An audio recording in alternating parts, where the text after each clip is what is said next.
One thing I think you need to do is the one line I say, practice self-talk in workouts.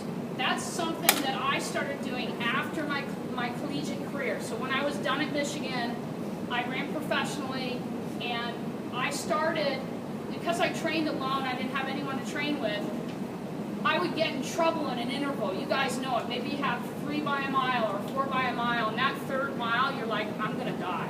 I think I'm dying. Like, I may die right here. You know, and or you're swearing at your coach. I used to do that in my mind. When she's like, you look good. I'm like, ooh, you know, I don't feel good.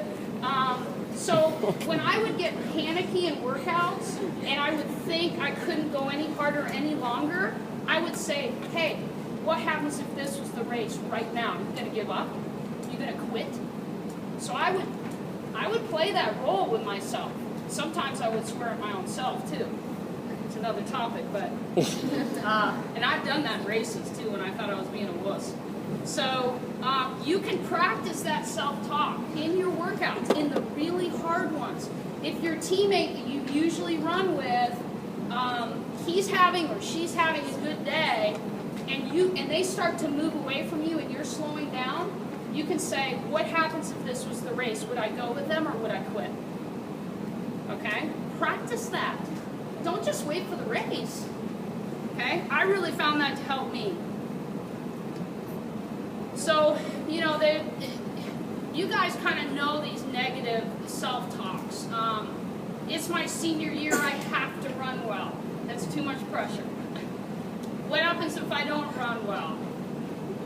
She looks fitter than me, or he looks fitter than me. You're looking up and down the line and already saying, well, I can't beat that person, I can't beat this person. You've never beaten that person before, so already you're in defeat. There's a million people on the starting line, so maybe that becomes a negative thing for you. But there's a lot of things on the other side, the positive self-talk, that you can say that are going to help you run well. Okay? I will run with my teammates. I can do this. Little things. Okay? So don't forget to be little talks with yourself while you're running. No one's going to know what you're saying, so no one will think you're crazy. But I'm telling you, it works. Okay, imagery. We can't become what we can't see ourselves becoming. That's a good quote. I forgot I had that on there. Okay? One thing I like to do with my girls, and I know Bob does it too, is before the big meets, which for us is conference, the ACC conference, and the NCAA meet, I will actually have each of my girls in to talk with me one-on-one in my office about their goals for that meet the week before, okay?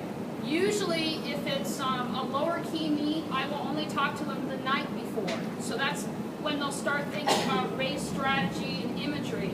But when it's a big race, a week before, I want them thinking about that race. I want them walking around campus, seeing themselves do this. Seeing themselves run with this certain person, or, I hate to say it, beating Duke. Beating whoever we got to beat. I want to see them, they need to see that, so when they show up for the race, their mind's ready to go. So it's like playing a movie in your mind, seeing yourself accomplish your goals. I know you guys all daydream, don't you? I mean, I used to daydream when I made it to the Olympics. That's cool. It's fine. You gotta have the bar high. So this is a bit like daydreaming, but you know, the reason I meet with my girls is because some of them will be like, well, I want to be an All-American, and I'm like, sometimes your goals aren't realistic. So you know, you got to make sure, like, the Olympics wasn't realistic for me. Obviously, I didn't make it. So, but it's good to check with your coach to make sure those goals are realistic. Let's see. Okay. Okay. I kind of have that in here too. I won't go far, and I'll let you kill it. Do most of you, if you want to raise your hand, how many people jog the course the night before, like the big meets? You get to usually run the course. I think that helps so much. I mean, it just does for our girls. Like we actually, it was Bob's idea to fly all the way to Boston in September last year just so we could run this fake race on the ACC championship course. And did that not pay off? Men and women ACC champions. Because you know what?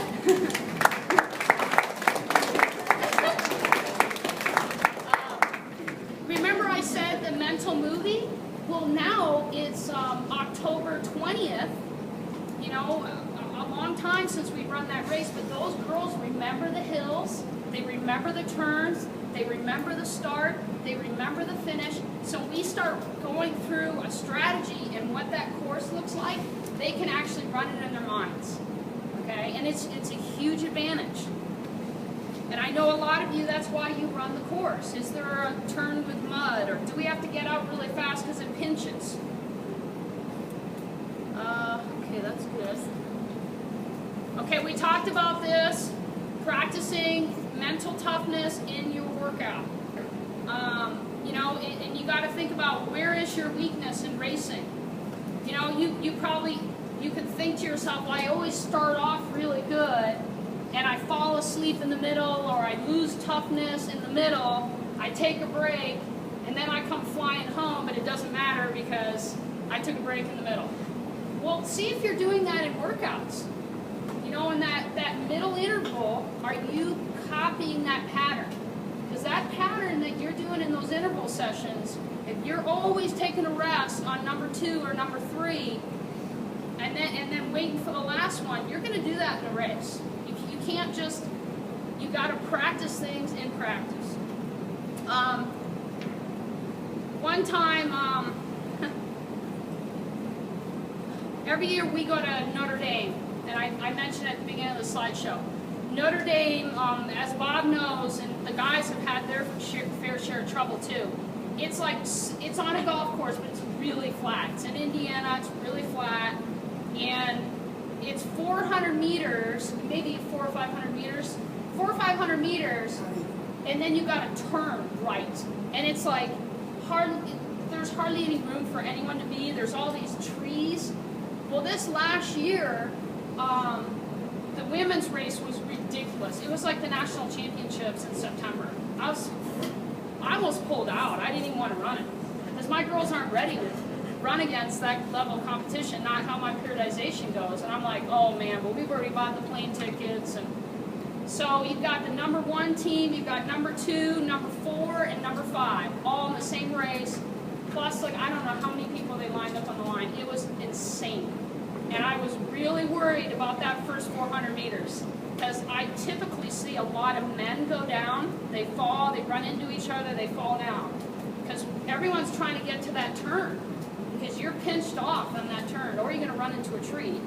So I kept telling my girls leading up to Notre Dame, even at workouts, on easy runs, I said, you have got to get out fast.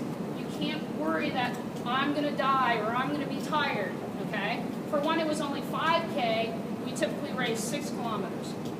So I'm like, it's only 5K, and we practice starts the day before the race. I haven't practiced it with them. Well, what did they do? Not get out. So our number 1 runner went down in the first 100 meters, lost her shoe, had to put her shoe back on. This is her senior year, her last race at Notre Dame, and I'm like at 600 meters, and I'm like, where's Pilar? Where's Pilar? I can see everybody but my number 1 runner, and I'm like, oh no, she's last. I mean, 250 people, I think it was 256 people, Pilar is last. And I'm like, oh, it's over for us. You got the number 1, number 2, number 4, number 5. We're gonna get destroyed. And all my young girls are up at the front looking for Pilar. Like, I can see them doing this. Where's Pilar? Where's Pilar?